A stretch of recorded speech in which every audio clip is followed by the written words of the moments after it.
मीरा भाईंदरमध्ये शिवसेना आणि भाजपमध्ये जुंपली आहे। काँग्रेस आणि शिवसेनेत छुपी युती असल्याचा गंभीर आरोप भाजपचे आमदार नरेंद्र मेहतांनी केला। मेहता यांनी प्रताप सरनाईकांचा भाईजान असा उल्लेख केला आहे। भाईजान प्रताप सरनाईक आणि काँग्रेस निवडणुकीला घाबरल्यानेच एकत्र आले असून शिवसेनेला मत देणं म्हणजे काँग्रेसला मत देण्यासारखं आहे असा इशारा देखील त्यांनी दिला आहे।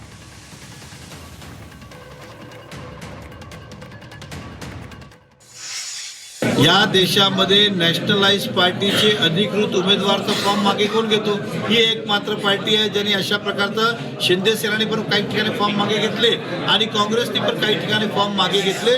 ह्याच्याने दिसते की ही छुपी युती त्या लोकांनी केलेली आहे। जनताला मला एवढंच सांगायचं आहे की आपण आता सरनाईक भाईजानला मतदान केलं तरी तो काँग्रेसला जाईल, म्हणून आपण विचार करा, 10 नंतर आपलं मतदान करा। हे स्वार्थासाठी, ह्यांचे विचार कुठलेही नाही, ह्यांचं धर्म कुठलाही नाही, हे फक्त आणि फक्त आपल्याला मतं कशी मिळतील विचारधारावर चालत नाही, अशा लोकांपासून सावधान।